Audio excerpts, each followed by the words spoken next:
Japan just hiked rates to a 30-year high, and every headline is screaming the stock market, crypto is going to go down further. One problem, the chart says the complete opposite. So forget the panic. I'm going to show you exactly what the system is flagging this week, midweek, across crypto, stocks, commodities, before the news catches up. Let's get into it. There's been a lot of movement in markets come this midweek since we last did a video on Sunday, and we can see here Japan has just hiked their rates to 1% and up by 25 basis points. It hasn't done this in over 30 years, and this is the highest interest rate at the moment. Markets are screaming, crashes are coming, stocks are going to be plummeting. We're seeing a different story here, and also there's a mass liquidity coming into Japanese markets. We can see here around 20 trillion yen was added to the Japanese stock market. This was yesterday. Time of recording is Wednesday, the 17th of June, and new all-time highs in the Japanese stock market. This is quite insane to see here. We can also see here, we're watching what Japan is actually doing here. BOJ rate hike happened exactly when USD JPY crossed over 160. So a bit of chart analysis here from Crypto Rover. Shout out Crypto Rover. We can see here, there's been a lot of bearish talk here. What is actually going on in markets? Is there crashes incoming?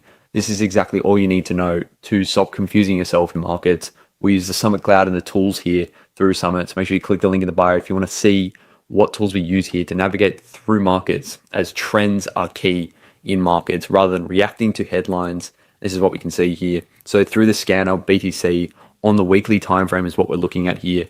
Around 7% 4 months ago. So we've been informed on BTC's move here through the Summit Cloud, and it has been flipped bearish here. And the new flip zone for BTC come Wednesday is around 76. So if we can break above this weekly cloud, we are back in a bull trend. And I want to be honest and keep it straight with you. BTC has been in bear since October. And we've been seeing this, tracking this through the Summit Cloud, and exactly why we use the tools here. So we can see here currently BTC hovering around 65 level and toying with this strong resistance here at the lows of 2025. Now, there's so much going on in markets this week. We have FOMC meeting tomorrow, which is huge. And this is the new Fed chair meeting we can see here. This is quite insane. We do have Kevin Walsh host his first FOMC press conference here at 2:30. So this is very interesting to see. I'm expecting no kind of change here, but he's not going to be hawkish. He wants to be putting a nice front foot in to his first. This is going to be his first introduction, first meeting of an FOMC. So this is definitely ones to watch for. If we somehow get a rate cut, this will send crypto markets flying. So we're going to be very cautious, and exactly what we're waiting for here. In other news though, so we covered Japan stock market. There's a lot of headlines right now, but all we have to use is the trend following system. And we're going to be covering exactly what's going on in altcoins as well. There's not much going on in crypto at the moment, looking like we could be bottoming out towards Q3, Q4. We highlighted this in the last video. Nothing's really changed at the moment, but there's so much going on here. We've also got US and Iran peace deal, which we've been speaking about throughout the week. And we can see here, we could be getting a deal through US and Iran, which is very crucial for markets and exactly what we need for ease of tension in markets. So this is in 2 days, which will be ending the week here. So if we can get a deal here, this is massive. So we're watching FOMC meeting, we're watching Iran peace deal. This is two huge pillars in markets right now. But we never have to guess. We don't need to be watching headlines as the main factor. We need to be following what the chart is telling us here through the tools we use here. And right now, BTC bearish. We're going to run through some altcoins, some stocks, and see what's actually happening in markets midweek. We can see here altcoins very bearish here. On the weekly, we're watching 2025 lows here on Ethereum here. So we could be actually bottoming around here on Ethereum, but nothing confirmed yet. Still also on the daily time frame, it is still bearish, still under, in bear. So we're staying away from this very nicely. But some altcoins, two altcoins I've been watching and tracking very well here, and this is Hyperliquid as the number one. We've been informed of this move here since February, and we can see the gains happening here.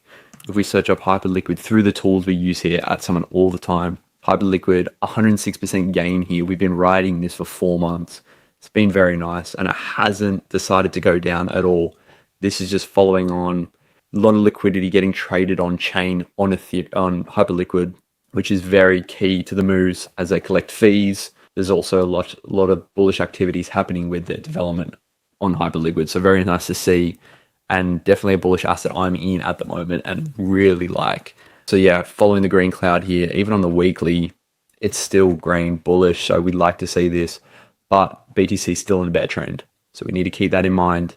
Yes, it's bullish. We've also got Zcash after the Anthropic news, Over's 4.8, seeing hacks on Zcash, creating more Zcash than is actually capped at supply. So we can see here a nice bounce here. We never had to be shaken out. We never had to guess. We've just been following the cloud, and this is exactly what you need in markets. There's so many headlines getting tossed around. Having a nice trend system is exactly what you need. We can see here through the chart, yeah, bullish here, Zcash. Very nice to see. We also pull up the daily. We can also see nice bull trend here, back in bull. So this was the sell news that happened here. So many headlines saying Zcash is done, it's finished. We can see the chart, it says otherwise. We don't have to guess. So very nice to see on Zcash and Hyperliquid. And then overall oil as well, this is quite insane. So regarding the peace deal, which we just brought up here, the US-Iran peace deal, this is also coming in on the oil charts, likely confirming a deal could be met here, which is very key for ease of markets. You can see here we got the bear flip on Monday, so 2 days ago, on oil. Very nice to see. So we're looking like since this war started, US-Iran war, it was around start of 2026 February. We can see it went on a bull trend. Oil prices were skyrocketing all over the world. We can see now it's starting to ease here. When we pull up the weekly chart, which is also a confirmation of a more macro time frame, we can see it's breaking down on the green cloud. This is awesome and exactly what we need in markets for crypto to start pumping, finding a bottom in crypto. Very nice to see. So I'm happy with this. Go through metals, silver and gold, still bullish on the cloud. Nothing more to say. Moving on here. These are some stocks I've pulled up on the scanner here right now. So we're just going to have a quick scan through what's actually bullish here on the weekly and my opinion on it. So we have some nice front runners that's been doing really well. Also we have ARM, and you guys can get this by just clicking the link in the bio. This is all we use here at Summit through the scanner charts. This is exactly what we use to never have to guess in markets and know where the trend is at the moment. So stocks has been trending for the past 6 months. We've been informed here, and likely Q3, Q4, crypto could be looking like it's getting a bounce here. And we'll be informed if we get a bull flip that is confirmation and exactly like I like to look for around these levels. We've covered BTC, bearish on the weekly. We're going to pull it up what's it doing on the daily. Still bear. This FOMC and the peace deal are two major pillars we're watching, making sure. Solana, what's Solana doing? Very bearish, very bearish. And yeah, we've been saved here through the Summit Cloud. Like, look in this weekly time frame. Got the bearish December 2025 on Solana. Yeah, that's when we throw the toys out the pram. That's it. We're out. If it's bearish, it's bearish. Bullish is bullish. Simple is exactly the trend system we are following here. So that is Hyperliquid, looking really nice. We've covered Japan. We've covered US FOMC, which we can see here. Shout out Ryan. So I wanted to pull this up here. He's actually quite bullish here on FOMC. Why? So yes, we did highlight Warsh's first FOMC. This is key. He wants to make a statement. I do agree with this. I like that. He won't come in hawkish, possibly. We'll see. Market is going to be pricing in a rate hike as the Fed's next move. Yes, I believe the market has priced it in. This has definitely priced it in. It has not priced in a rate cut, which is very key to see. So the war is over and oil prices are under 80 again. Yes, we did highlight oil is under 80 here, and we can see this roughly 74. This is looking really nice. I'm liking this. Really liking the moves here. War is over. Hopefully by the end of this week, I believe there is a meeting in Europe for the peace deal to be signed, and we're waiting for this, for the green light confirmation. Looking really nice. So we can see Warsha said he's looking to underlying inflation and not inflation itself. We can see here through the charts, this guy needs the Summit Cloud. What's he doing? You can see, yeah. So we're waiting for the meetings tomorrow. Hopefully it is bullish. We'll be covering all the moves happening here. So make sure you subscribe, drop a comment where you think markets are heading at the moment, and we'll see you all in the next video. Take care.